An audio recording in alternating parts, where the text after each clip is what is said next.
Magandang araw po sa inyong lahat.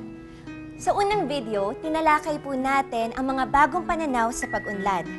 At sa sumunod naman na video, tinalakay naman natin kung ano-ano ang maaaring maging epekto ng lumalaking populasyon sa pag-unlad.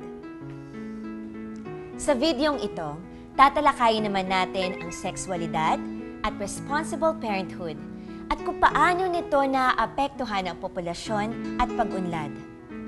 Ang tanong natin ngayon, paano naman pumapasok ang sexualidad at responsible parenthood sa usapang ito? Ano ang relasyon ng sexualidad at responsible parenthood sa populasyon? At ano naman ang kaugnayan ng mga ito sa pag-unlad? Ang sexualidad, ito yung mga pagbabagong nagaganap sa katawan ng isang tao bilang lalaki at bilang babae. At tinutukoy din dito yung mga tungkulin mo bilang lalaki at bilang babae sa pamilya o sa lipunan na ginagalawan mo. Yan ba yung awareness sa opposite sex? Pwede rin. Kapag pinag-uusapan ang populasyon at pag-unlad, ang laging tinatalakay ay ang pag-aanak, pagkamatay, at ang paglipat ng mga tao ng tirahan upang makahanap ng mas magandang kabuhayan. Sa tatlong prosesong ito, ang mga wastong pananaw at pag-uugali tungkol sa pag-aanak ang pwede nating pag-aralan at isabuhay. Kasi, di naman natin kayang pigilan ang kamatayan. At mahirap namang bantayan at kontrolin ang paglipat ng tao ng tirahan kung kailangan maghanap ng mas magandang kabuhayan. Ang pag-aanak ay resulta ng kaugaliang sexual. At ang ating ugaling sexual ay naiimpluwensyahan ng ating kaalaman at pagkakaunawa sa ating sariling sexualidad at ng mga pananaw ng ating pamilya, simbahan at lipunan. Ang wastong pag-uugali hinggil sa sex ay maaaring makamit sa pamamagitan ng edukasyon. Dahil dito, mahalaga na ang kabataan ay mabigyan ng wastong edukasyon tungkol sa sex.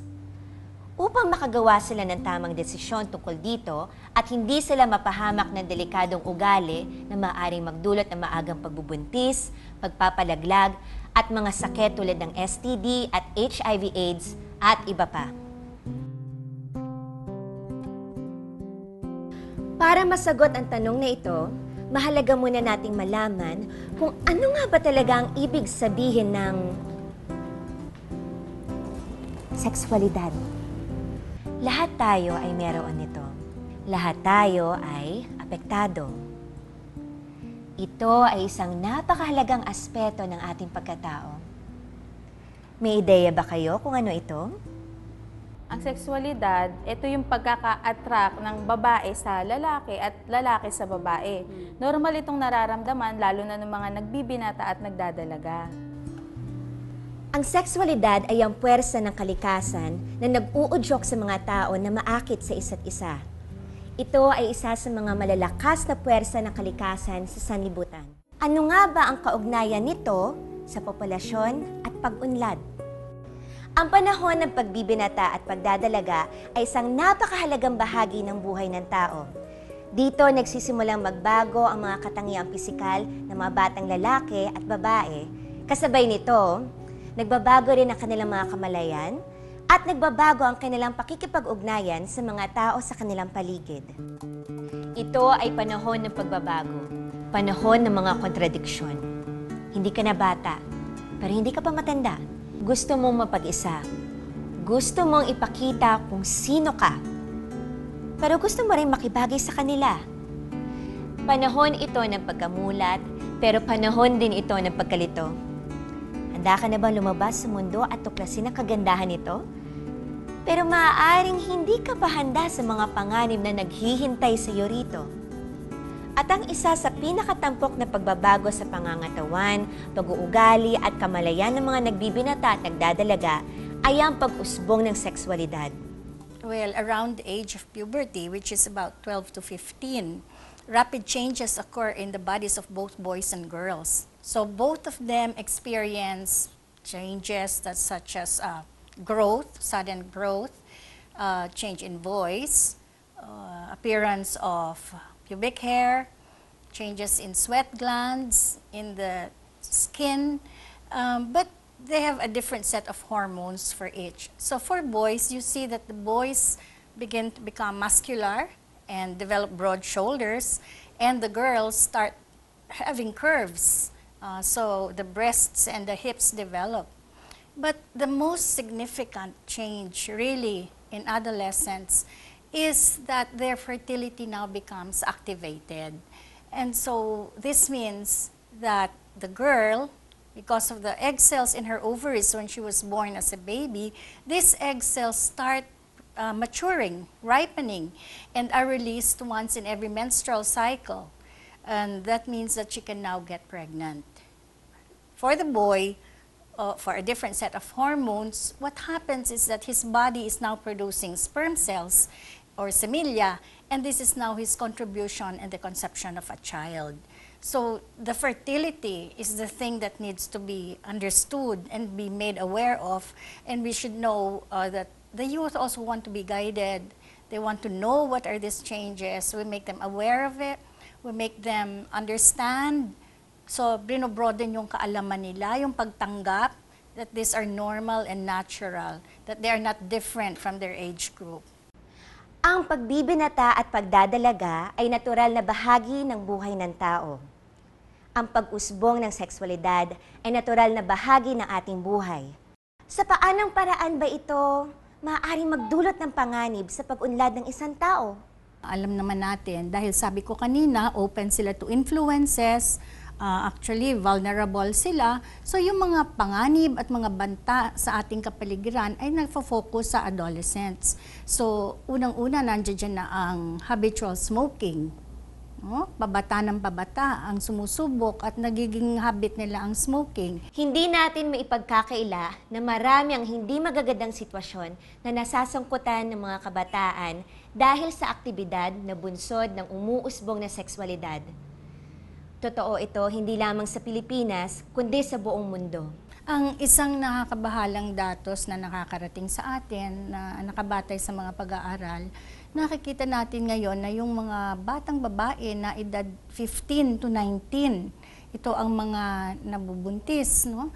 At maraming mga komplikasyon na lumalabas. At meron ding mga deaths, mga pagkamatay na parang yun ay kasama din sa kanilang pagbubuntis. So yun ang isang nakakabahala kasi tumaas nga ang ating incidence ng maternal mortality pero nakikita natin na nandoon sa age group na yon. So kahit na nabanggit ko na kanina na eto na may kakayahan na silang makabuntis, di ba? Ang lalaki at ang babae naman ay mabuntis, hindi ibig sabihin na kaya na nila ang pagbubuntis na yan. Kaya marami ang hindi natutuloy o di kaya ay may namamatay pa. Sa 6 na bansang ASEAN, ang Pilipinas ang pinakamataas ang incidence ng teenage pregnancy. Nakakabahala kasi talagang biglang tumaas ito ng 70%, 70% ang itinaas ng teenage pregnancy from 1999 hanggang 2009. So anong ibig sabihin nito? Sa 1,000 babaeng sa edad na 15 hanggang 19, 53 ang nanganganak. Isang concern natin sa kabataang babae na adolescents, parang sinasabi natin na kailangan maging aware sila sa kanilang siklo, sa nangyayari sa katawan nila. Bukod sa maagang pagbubuntis, komplikasyon sa panganganak at mga impeksyon, ang isang natatanging panganib na hinaharap ng mga kabataan kaugnay ng sexualidad ay ang karahasan. Sa tingin nyo ba, paano at bakit nangyayari ito? May mga alam ba kayong ganitong kaso? Ang limitadong kaalaman sa sexualidad ay nagre-resulta sa, syempre, minsan maagang pag-aasawa na nagiging dahilan din, katulad nga nung tanong mo kanina, ma'am, di ba? Minsan gusto ng lalaki, ayaw ng babae, so nauuwi to minsan sa sakitan.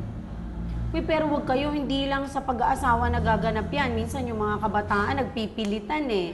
Dahil masyadong limitado yung kaalaman nila at nag-e-explore sila ng mga bagay ukol sa kanilang sexualidad, napipilit nilang isa't isa na gumawa ng bagay na ganyan. At kung magbubuntis, madalas, nagre-resulta ito sa hindi magagandang desisyon tulad ng pagpapakamatay. Ang isa sa epekto ng maaga at di sinasadyang pagbubuntis ay ang paglaki ng populasyon at ang pagkamatay ng mga batang ina dahil sa mga komplikasyon sa pagbubuntis at panganganak.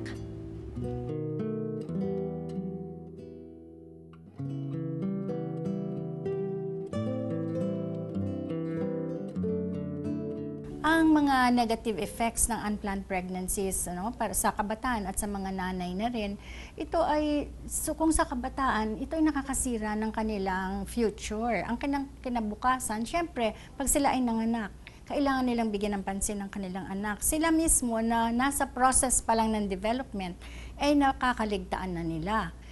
Pangalawa, pag sa mga nanay naman, sinasabi nila na kailangan ng 3 to 5 years ang spacing ng bawat bata para ma-recover niya yung kanyang kalusugan bago siya nanganak. So, importante yung spacing na yan.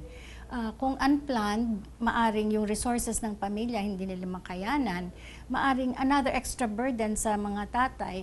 So, kung kaya nila, well and good.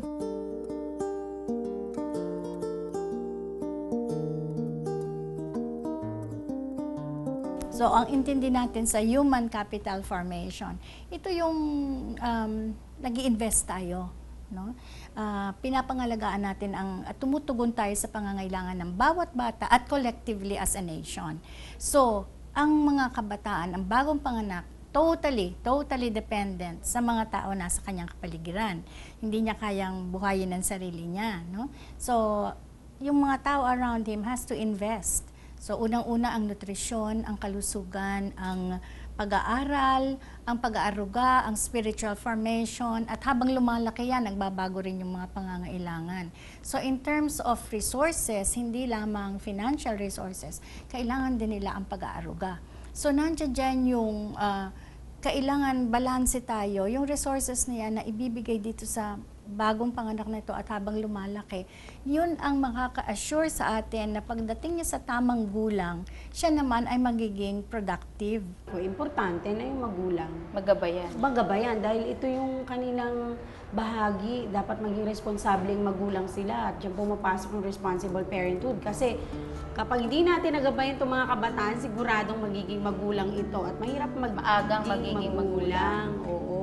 Oo nga. At pag ang magulang ay sabi nga natin hindi responsable, hindi niya na kayang gabayan yung kanyang anak, ang mangyayari lang nito, lalaki lang ng lalaki ang populasyon. Di ba mapapansin naman natin minsan, kung saang lugar, may mga lugar na yung mga magulang dahil nga hindi sila masyadong naging responsable, yung anak nila sunod-sunod, so walang tamang agwat, ang populasyon, nagiging mabilis yung paglaki. Lalong bumibilis kung yung mga anak nila na nagiging dalaga at binata, nag-aasawa rin ng maaga at wala rin tamang gabay, nagkakaroon din ng paulit-ulit na sistema.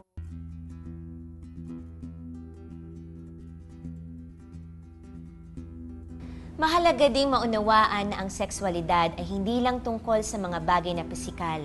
Saklaw din ito ang emosyonal at psikolohikal na aspeto ng pagkatao.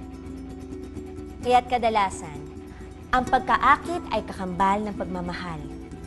Kaya't kapag tayo ay nakipag-sex, nagkakaroon ito ng epektong emosyonal at psikolohikal sa ating mga kapareha. Apektado rin ang sexualidad ng iba't ibang panahon sa buhay ng tao.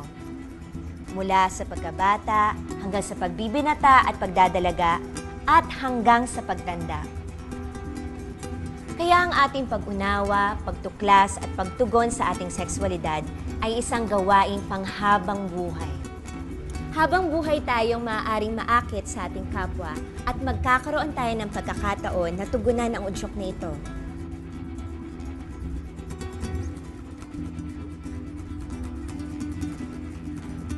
Ang responsableng pagmamagulang o yung tinatawag nga natin na responsible parenthood, ito yung tamang pagpaplano ng nanay at ng tatay kung paano nila palalakihin yung mga anak nila. O masasabi nga na responsable itong mga magulang na ito kung syempre napapaaral nila yung mga anak nila, natutugunan nila yung mga pangangailangan. Halimbawa, hindi lang basta pagkain, kung hindi yung tamang nutrisyon na naibibigay, di ba?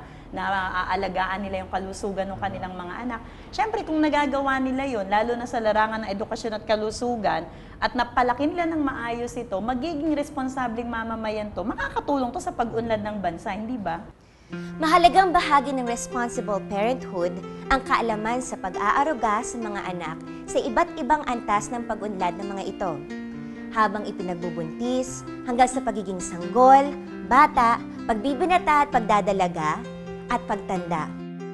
Kabilang din dito ang kaalaman sa mga tungkulin ng mga magulang sa kanilang mga anak tulad ng pag-aaruga sa kalusugan at pagmamahal, pagdidisiplina, pagtuturo ng wastong asal, edukasyon, pagiging mabuting mamamayan, paggamit ng salapi, at spiritual formation o pangangalaga at pagpapatibay ng pananampalataya.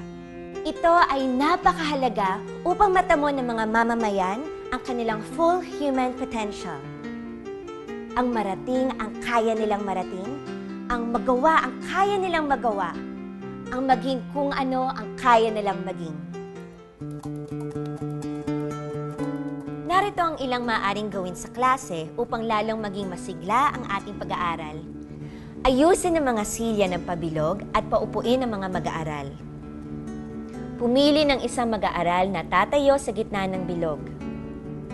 Maglalarawan siya ng isang pagbabago na nangyayari sa isang ordinaryong binata o dalaga. Kailangan tumayo ng estudyanteng nakararanas ng pagbabagong ito. Kapag may tumayo na, kailangan lumipat ng upuan ng lahat ng ibang mag-aaral. Hindi maaaring lumipat sa katabing upuan. Gawin ang aktibidad sa loob ng 10 minuto. Pagkatapos ay pag-usapan ito sa klase. Gabayan ang usapan gamit ang mga tanong na ito. Mahirap bang aminin nangyayari sa iyo ang mga pagbabagong nilarawan? Ano ang ibig sabihin ng mga pagbabagong ito? May kilala ka bang kabataan na hindi nakararanas nito? Anong ibig sabihin nito? Hatiin ang klase sa 2 pangkat. Sa loob ng 5 minuto, hayaan silang magbigay ng mga posibleng paraan upang maging mas madaling harapin ang mga pagbabagong kanilang nararanasan sa kanilang pagbibinata o pagdadalaga. Pagkatapos ito, ay hayaan naman silang magbigay ng mga panukala kung paano pabubutihin ang buhay ng mga tao sa mundo at kung paano iiwasan o wakasan ang mga masasamang nangyayari na ayaw natin. Sana ay naging makabuluhan para sa inyo ang ating pag-aaral tungkol sa populasyon, sexualidad, mapanagutang pagmamagulang o responsible parenthood, at pag-unlad. Makatutulong din po sa dagdag pag-unawa ang iba pang mga materials ng workshop at ang pakikipagtalakayan sa kapwa nating mga guro. Hanggang sa susunod po, ito po si Divina na nagsasabing maligayang pagtuturo at good luck sa ating lahat sa ating pagsusumikap na tumulong sa pagpapayabong ng yamang pantao ng ating bansa.